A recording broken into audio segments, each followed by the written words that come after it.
अरे ओ महारानियों, यहाँ तुम्हारे महलों की तरह नौकर नहीं हैं। काम कर लो। शांति की ये रूपदार आवाज़ सुनकर उसकी दोनों देवरानियाँ आशा और सुनीता अंदर तक कांप जाती थी। जरा से फुर्सत के पल भी वह दोनों एक साथ नहीं गुजार सकती थी। दोनों के पति कमल और सुशील उनके बड़े भाई रामचरण के साथ एक ही दुकान पर काम करते थे। बात दोनों तरफ एक जैसी थी। वहाँ दुकान पर दोनों भाई अपने बड़े भाई से एक शब्द नहीं बोल सकते थे और यहाँ घर पे दोनों अपनी सास कम जेठानी से एक शब्द नहीं बोल सकती थी। सास को तो दोनों देखा ही नहीं और जेठानी केवल नाम की ही शांति थी। दोनों भाइयों का रामचरण के आदेश पर दुकान के काम में पिले रहना और घर में शांति के आदेश पर आशा और सुनीता का घर के काम में पिले रहना अब नियति बन चुका था। हालांकि कमल और आशा की शादी को अभी 1 साल और सुशीला और सुनीता की शादी को सिर्फ 8 महीने ही हुए थे। दोनों देवरानियां देर रात को जब घर के काम से निपटती तो अपने हारे थके पतियों से कोई शिकायत नहीं कर पाती, लेकिन पतियों को सब पता था, पर वो व्यवस्था से कुछ नहीं कह पाते। दोनों भाई सब कुछ जानते और समझते थे, पर कुछ कह नहीं पाते थे। माँ बाप के मरने के बाद भाभी ने बड़े भाई को ऐसे काबू में किया कि वह तो ना कुछ देखते थे और ना ही कुछ बोलते थे। घर में सिर्फ शांति भाभी का ही राज था। बड़े भाई के 2 बच्चे थे, एक लड़का और एक लड़की। दोनों भाई अपने उन भतीजे और भतीजी पर जान छिड़कते थे, पर भाभी ने कभी अपने देवरों को नौकर से ज़्यादा कुछ नहीं समझा। हर बात में दुख बांध करना भाभी की अब आदत सी बन गई थी। दोनों के दिल में भाभी की वैसी तो हर बात चुभती थी, पर एक बात आज भी उनके दिल में नरस्तर की तरह चुभी हुई थी, जो कमल और सुशील की शादी से पहले हुई थी। हुआ यूं कि एक दिन तीनों भाई एक साथ खाना खाने बैठे।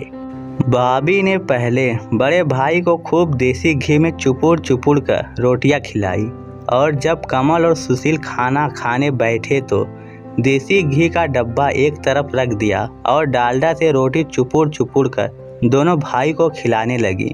ये देखकर कमल ने हिम्मत करके भाभी से कहा, भाभी हमको भी देसी के घी से चुपुड़ कर रोटी दो ना। बड़े भाई को भी तो आपने देसी घी की रोटी देती हो। इतना सुनते ही शांति भड़क गई और बेलन नचा कर बोली, हाँ तुम्हारा बाप बड़ा जायदाद छोड़ गया है और तुमने बड़े महल खड़े कर दिए हैं, जो तुमको भी देसी घी की चुपड़ी हुई रोटियां चाहिए। पर भाभी बाप तो हम सभी भाइयों का एक ही था और अब बड़े भाई ही हमारे पिता हैं, तो आप ये दुर्भांत क्यों करती हो? कमल ने भर्राए हुए गले से कहा। इतना सुनते ही शांति का पारा आसमान पर पहुंच गया और उसने बेलन दूर फेंक कर मारा और रामचरण से चिल्लाती हुई बोली, मेरे बस का नहीं है कि सबका काम भी करूं और ताने भी सुनूं। पत्नी को क्रोध में देखकर रामचरण की तो जैसे जान ही निकल गई। अपने ही दोनों भाइयों को बुरा भला कहकर अपनी पत्नी को मनाया।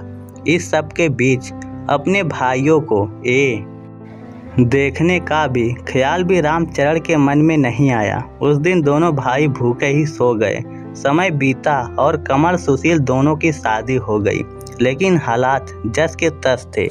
भाई अपने दोनों भाइयों को इसलिए घर से नहीं निकालता था कि इनसे अच्छे नौकर उसको कहाँ मिलेंगे, और भाभी को अब 2 अच्छी नौकरानियाँ मिल गई थी। पर कहते हैं कि समय एक सा कभी नहीं रहता। समय बीतता गया और कमल और सुशील के भी बच्चे हुए।